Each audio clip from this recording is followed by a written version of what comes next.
बिस्मिल्लाहिर्रहमानिर्रहीम। पंजाबी किताबां दी हट्टी किताब तरिंजन मियाँ चैंबर 3 टैंपल रोड लाहौर। इसकी तफसीली वीडियो ये नाल अगे आ रही है। तो यह राह वे जे लोग इत्थे आना चाहन वो आ सकते हैं। यह टैंपल रोड की मेन ते इसनूं फोकस किया जाए जी। यह मौजूद है जी टैंपल रोड के ऊपर यह रस्ता है, जो इत्थों अंदर आओ तो यह किताब किताबां दी हट्टी। ये फर्स्ट फ्लोर के उत्ते पहली मंजिल पौड़ियाँ चढ़ के ते उत्ते आओगे जिसले तो फिर खब्बे हत्थ हो जाना है। तो 1 2 3 चौथी दुकान है, चौथी पंजवीं। तो इत्थे बैनर भी लगा है, तो अंदर उत्थे उत्ते किताबां दी हट्टी दे उत्ते किताब तरिंजन भी लिखा है। इसकी तफसील अगे आ रही है।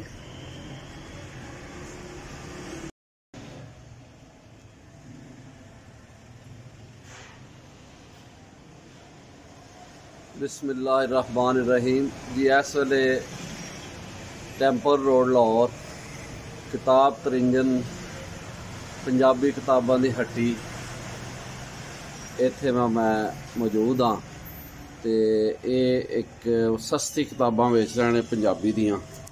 तो असी इस हवाले नाल तारफ करावांगे अपने सामीन नाज़रीन नूं। तो ये जनाब बहुत सोहना तो वधिया काम कर रहे हैं, किताबां छाप भी रहे हैं तो वेच भी रहे हैं। तो कूक पाकिस्तान कूक दा यार है कि जिथे भी कोई पंजाबी दे हवाले नाल कोई सोहना काम हो रहा है और लुकाई तक पढ़ाया जाए, क्योंकि किताब पढ़ना बहुत वधिया काम है। तो किताब छापना उस तो वधिया काम इसलिए है कि वह सहूलतकार होंदा है, उसलिए जिहड़ा किताब पढ़ना चाहता है उसनूं सहूलत फराहम करता है। इसलिए किताब तरिंजन वाले पहलां किताबां वेचदे हैं, हुण छापदे भी ने। तो बहुत ज़्यादा इत्थे किताबां मौजूद ने। पंजाब दी लोक तारीख, पंजाब दे फलसफे दी तारीख, इस तो इलावा नावल, अफसाने, ड्रामे, पाकिस्तान बनने तो पहलां दीयां चीज़ां, पाकिस्तान बनने तो बाद दीयां, हर तरह का इत्थे जिहड़ा ना जी भरवां मवाद जिहड़ा ना वो मौजूद है। तो ये किताब तरिंजन दी दुकान है जी। तो इत्थे जुबैर साहब तो गुलाम हैदर साहब मौजूद ने। जुबैर साहब इस्लामिया कॉलेज रेलवे रोड तो रिटायर्ड प्रोफैसर ने। तो इन्हां दे नाल इत्थे इस दुकान ते जनाब इस हट्टी ते पंजाबी किताबां दी इस हट्टी ते जनाब गुलाम हैदर साहब इस टाइम मौजूद ने। ये भी काम कर रहे हैं, बहुत अच्छे अखलाक दे मालक ने माशाअल्लाह। तो यह पूरा वेख सकते हो तुसी कि इत्थे किताबां जिहड़ियां ने ना वो मौजूद ने।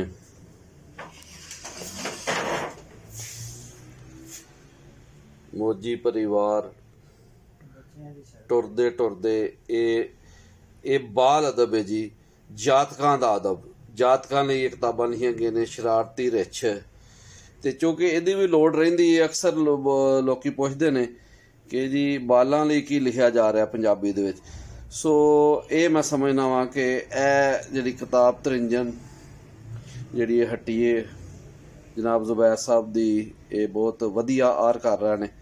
तो यह बालां दा जिहड़ा अदब है उहदे हवाले नाल ठीक है जी। ये चीज़ां मौजूद है। चानन वंड दे जुगनू एक किताब है जी। शरारती रिछ, चानन वंड दे जुगनू, सादक शाहीन साहब दी लिखी है। इस तो इलावा यह उत्ते बंबू काठ, यह भी बच्चों दी किताबां ने। तो ये जातकां दा अदब जातकां लई भी जाहिर है ये होना बहुत जरूरी है। यह प्याज दा भुलेखा, ये भी बालां दा लई किताब है, जातकां लई। यह कहानियां ने, कहानी किवें लिखी जावे। तितलियां,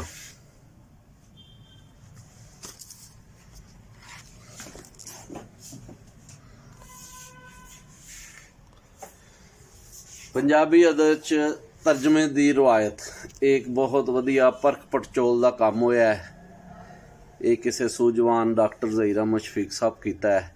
ਇਹ ਵੀ ਇੱਥੇ ਮੌਜੂਦ ਹੈ। ਉੱਤੇ 12 ਮਾਹ ਸਾਲ ਪਿੱਛੋਂ ਇਹ ਆਪਣਾ ਇੱਕ ਪਰਿਵਾਰ ਸਾਲਾ ਵੀ ਛਾਪਦੇ ਨੇ ਤੇ ਇਹ ਉੱਤੇ ਮੁਖਤਲਿਫ ਇਹਨਾਂ ਨੇ ਜੀ ਕੰਮ ਕੀਤੇ ਹੋਏ ਨੇ। ਨੈਣ ਸੁਖ ਸਾਹਿਬ ਦੀਆਂ ਕਿਤਾਬਾਂ ਨੇ, ਮਾਧੂ ਲਾਲ ਹੁਸੈਨ।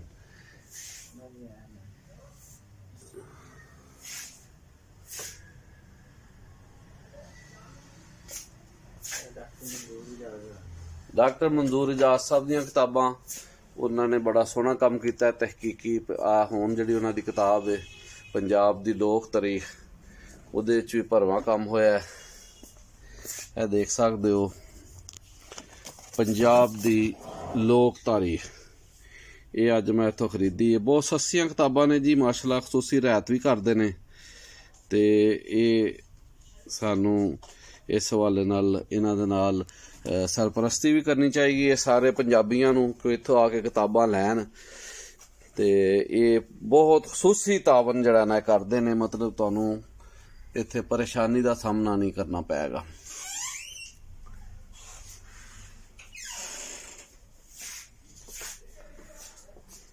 ਕੁਛ ਮਵਾਦ ਹੈ ਪਿਆ, ਇਹ ਵੀ ਵੇਖ ਸਕਦੇ ਹੋ।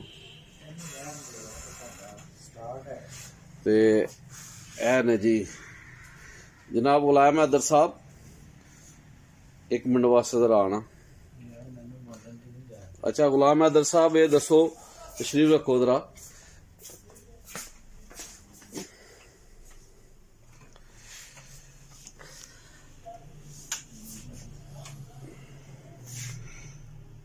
जनाब अली सेहत ठीक है जी? बिल्कुल जी, अल्लाह का शुक्र।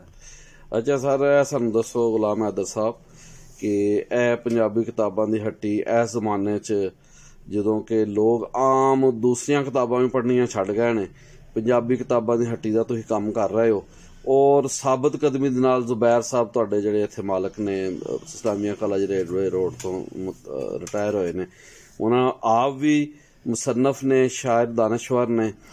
ਤੁਸੀਂ ਕੀ ਸਮਝਦੇ ਹੋ ਕਿ ਹੁਣ ਕੁਝ ਬਿਹਤਰੀ ਆਈ ਹੈ ਕਿਤਾਬਾਂ ਦੀ ਖਰੀਦਦਾਰੀ ਦੇ ਹਵਾਲੇ ਨਾਲ? ਮਾਸ਼ਾਅੱਲਾ जी ਹੁਣ ਤੇ ਬੜੀ ਬਿਹਤਰੀ ਆ ਗਈ ਹੈ। ਕਾਫੀ ਲੋਕਾਂ ਦਾ ਰੁਝਾਨ ਹੋਣ ਲੱਗ ਪਿਆ ਹੈ ਪੰਜਾਬੀ ਵੱਲ ਤੇ ਨਵੇਂ ਜਿਹੜੀ ਨਸਲ ਹੈ ਉਹ ਵੀ ਇਸ ਪਾਸੇ ਆ ਰਹੀ ਹੈ। ਖਸੂਸਨ ਬਾਲ ਜਿਹੜੇ ਨੇ, ਜਿਹੜੇ ਅਮੀਰ ਤਬਕਾ ਹੈਗਾ ਉਹ ਆਪਣੇ ਬਾਲਾਂ ਨੂੰ ਵੀ ਇਹ ਮਾਂ ਬੋਲੀ ਜ਼ੁਬਾਨ ਜਿਹੜੀ ਸਿਖਾਉਣਾ ਚਾਹੁੰਦੇ ਨੇ, ਬਲਕਿ ਕਿਤਾਬਾਂ ਵੀ ਖਰੀਦ ਕੇ ਖੜਦੇ ਨੇ ਤਾਂ ਕਿ ਉਹ ਆਪਣੀ ਮਾਂ ਬੋਲੀ ਜ਼ੁਬਾਨ ਨੂੰ ਨਾ ਭੁੱਲ ਸਕਣ।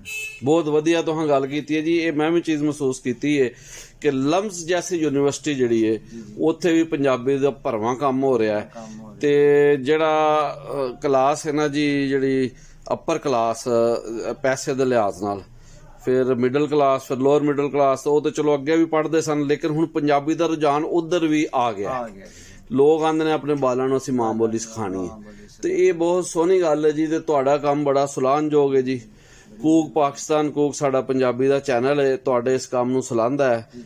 ਅੱਜ ਦੀ ਜਿਹੜੀ ਡਾਕੂਮੈਂਟਰੀ ਹੈ ਇਨਸ਼ਾਅੱਲਾ ਅਸੀਂ ਆਨ 에ਅਰ ਕਰਾਂਗੇ ਤੇ ਇਹਦੇ ਨਾਲ ਲੋਕਾਂ ਨੂੰ ਹੋਰ ਚਾਨਣ ਮਿਲੇਗਾ, ਲੋਕਾਂ ਨੂੰ ਅਗਾਹੀ ਮਿਲੇਗੀ। ਉਸ ਚਾਨਣ ਦਾ ਲੋੜ ਵੀ ਹੈ ਤਾਂ ਕਿ ਲੋਕ ਇੱਥੇ ਆਉਣ ਤੇ ਆ ਕੇ ਕਿਤਾਬਾਂ ਪੰਜਾਬੀ ਦੀਆਂ ਖਰੀਦਣ ਇਸ ਹੱਟੀ ਤੋਂ। ਤਾਂ ਕਿਤਾਬ ਤਰਿੰਜਨ ਜੀ ਮਾਸ਼ਾਅੱਲਾ ਬਹੁਤ ਵਧੀਆ, ਬਹੁਤ ਸੋਹਣਾ ਕੰਮ। ਅਸੀਂ ਇਹਨਾਂ ਨੂੰ ਸਲਾਹੁੰਦੇ ਹਾਂ, ਗੁਲਾਮ ਹੈਦਰ ਸਾਹਿਬ ਨੂੰ ਤੇ ਇਹਨਾਂ ਦੇ ਸਰਪ੍ਰਸਤ ਆਲਾ ਜਿਨ੍ਹਾਂ ਦੀ ਅਗਵਾਈ ਹੇਠ ਕੰਮ ਹੋ ਰਿਹਾ, ਜਨਾਬ ਜ਼ੁਬੈਰ ਸਾਹਿਬ। ਬਹੁਤ ਵਧੀਆ ਤੇ ਬਹੁਤ ਸੋਹਣਾ ਕੰਮ। ਲਓ ਜੀ, ਤਮਾਮ ਵੇਖਣ ਵਾਲੇ ਤੇ ਸੁਣਨ ਵਾਲੇ ਅੱਗੇ ਬੇਨਤੀ ਹੈ ਕਿ ਜਦੋਂ ਕਿਤਾਬਾਂ ਦੀ ਲੋੜ ਆਏ, ਟੈਂਪਲ ਰੋਡ ਲਾਹੌਰ, ਕਿਤਾਬ ਤਰਿੰਜਨ, ਇਸ ਪੰਜਾਬੀ ਕਿਤਾਬਾਂ ਦੀ ਹੱਟੀ ਤੇ ਆ ਜਾਣ। ਇਨਸ਼ਾਅੱਲਾ ਇੱਥੋਂ ਤੁਹਾਨੂੰ ਸਸਤੀਆਂ ਕਿਤਾਬਾਂ ਲੱਭਣਗੀਆਂ। ਤਾਰੀਖ ਦੇ ਨਾਵਲ, ਪੰਜਾਬ ਦੀ ਤਾਰੀਖ, ਪੰਜਾਬੀ ਦੀ ਤਾਰੀਖ, ਨਾਵਲ, ਅਫਸਾਨੇ, ਡਰਾਮੇ, ਹੋਰ ਲਿਖਤਾਂ, ਸ਼ਾਇਰੀ ਦੀਆਂ ਕਿਤਾਬਾਂ ਗੁਲਾਮ ਹੈਦਰ ਸਾਹਿਬ ਕਹਿ ਰਹੇ ਨੇ ਵੰਨ ਸਵੰਨੀਆਂ ਤੁਹਾਨੂੰ ਮਿਲਣਗੀਆਂ ਔਰ ਤਾਜ਼ਾ ਛਪੀਆਂ ਹੋਈਆਂ, ਚੜ੍ਹਦੇ ਪੰਜਾਬ ਦੀਆਂ ਵੀ ਤੇ ਲਹਿੰਦੇ ਪੰਜਾਬ ਦੀਆਂ ਵੀ। ਇਸ ਤੋਂ ਇਲਾਵਾ ਗੁਰਮੁਖੀ ਦੀਆਂ ਕਿਤਾਬਾਂ ਵੀ ਕੁਝ ਪਈਆਂ ਹੋਈਆਂ ਨੇ ਸਾਡੇ ਕੋਲ। ਅੱਛਾ ਜੀ, ਗੁਰਮੁਖੀ ਦੀਆਂ ਵੀ ਨੇ। ਥੱਲੇ ਅਸੀਂ ਕਲਾਰਾ ਬਣਾਈ ਹੈ, ਇਹ ਰੈਕ ਥੱਲੇ ਵੀ ਜੀ? ਹਾਂਜੀ, ਥੋੜਾ ਜਿਹਾ ਡਿਸਟਰਬ ਹੋਇਆ ਦਾ ਅਸਲੇ ਕਿ ਛੇੜਿਆ ਬੰਦੇ ਨੇ, ਲੇਕਿਨ ਗੁਰਮੁਖੀ ਦੀਆਂ ਕਿਤਾਬਾਂ। ਅੱਛਾ, ਗੁਰਮੁਖੀ ਦੀਆਂ ਨੇ ਜੀ। ਮੈਂ ਇਹਨਾਂ ਨੂੰ ਫੋਕਸ ਕਰਨਾ। ਇਹ ਗੁਰਮੁਖੀ ਦੀਆਂ ਕਿਤਾਬਾਂ ਨੇ। ਲੋ ਜੀ, ਜਿਹੜੇ ਵੀਰ ਗੁਰਮੁਖੀ ਸਿੱਖਣਾ ਚਾਹੁੰਦੇ ਨੇ ਜਾਂ ਗੁਰਮੁਖੀ ਪੜ੍ਹਨਾ ਚਾਹੁੰਦੇ ਨੇ ਉਹਨਾਂ ਲਈ ਵੀ ਇੱਥੇ ਮਵਾਦ ਮੁਯੱਸਰ ਹੈ, ਮੌਜੂਦ ਹੈ, ਤੇ ਤੁਸੀਂ ਇੱਥੇ ਆ ਕੇ ਇਹਨਾਂ ਤੋਂ ਫਾਇਦਾ ਚੁੱਕ ਸਕਦੇ ਹੋ। ਪੰਜਾਬੀ ਕਾਇਦਾ ਵੀ ਹੈ ਜੀ ਤੁਹਾਡੇ ਕੋਲ? ਗੁਰਮੁਖੀ ਸਿੱਖਣ ਵਾਲਾ ਕਾਇਦਾ। ਅੱਛਾ, ਗੁਰਮੁਖੀ ਸਿੱਖਣ ਵਾਲਾ।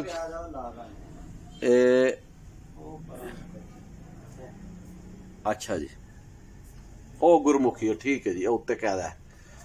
ਬਹੁਤ ਵਧੀਆ ਜੀ। ਲੋ ਜੀ, ਅਗਰ ਕੋਈ ਵੀਰ, ਕੋਈ ਸੱਜਣ ਬੇਲੀ, ਕੋਈ ਭਰਾ ਗੁਰਮੁਖੀ ਸਿੱਖਣਾ ਚਾਹਵੇ, ਯਾਨੀ ਇੱਕ ਲਿਪੀ ਹੈ, ਰਸਮੁਲ ਖਤ ਹੈ ਪੰਜਾਬੀ ਦਾ। ਸ਼ਾਹਮੁਖੀ ਇੱਕ ਰਸਮੁਲ ਖਤ ਹੈ ਜਿਹੜਾ ਲਹਿੰਦੇ ਪੰਜਾਬ ਵੱਲ ਵਰਤਿਆ ਜਾਂਦਾ ਤੇ ਚੜ੍ਹਦੇ ਪੰਜਾਬ ਵਿੱਚ ਗੁਰਮੁਖੀ, ਤੇ ਤੁਸੀਂ ਇਸ ਨੂੰ ਤੋਂ ਵੀ ਇਸਤਫਾਦਾ ਕਰ ਸਕਦੇ ਹੋ। ਮਾਸ਼ਾਅੱਲਾ ਜੀ, ਬਹੁਤ ਵਧੀਆ, ਬਹੁਤ ਵਧੀਆ, ਬਹੁਤ ਸੋਹਣਾ ਕੰਮ ਜਾਰੀ ਹੈ ਜੀ। ਕੂਕ ਫਰੀਦਾ ਕੂਕ ਤੂੰ ਜਿਵੇਂ ਰਾਖਾ ਜਵਾਰ, ਜਬ ਲਗ ਟਾਂਡਾ ਨਾ ਗਿਲੇ ਤਬ ਲਗ ਕੂਕ ਪੁਕਾਰ। ਲੋ ਜੀ, ਰੱਬ ਸੋਹਣਾ ਇਹਨਾਂ ਨੂੰ ਰੰਗ ਲਾਈ ਰੱਖੇ, ਤਰੱਕੀਆਂ ਹੋਣ, ਢੇਰ ਵਧਾਈਆਂ ਤੇ ਲੱਖ ਮੁਬਾਰਕਾਂ ਨੇ ਇਹਨਾਂ ਲਈ ਕਿ ਸੋਹਣਾ ਕੰਮ ਕਰ ਰਹੇ ਨੇ। ਇਹਦੇ ਨਾਲ ਹੀ ਮੈਂ ਇਜਾਜ਼ਤ ਚਾਹਾਂਗਾ ਔਰ ਕਿਤਾਬ ਤਰਿੰਜਨ ਤੋਂ ਰੱਬ ਰਾਖਾ ਤੇ ਅੱਲਾ ਬੇਲੀ।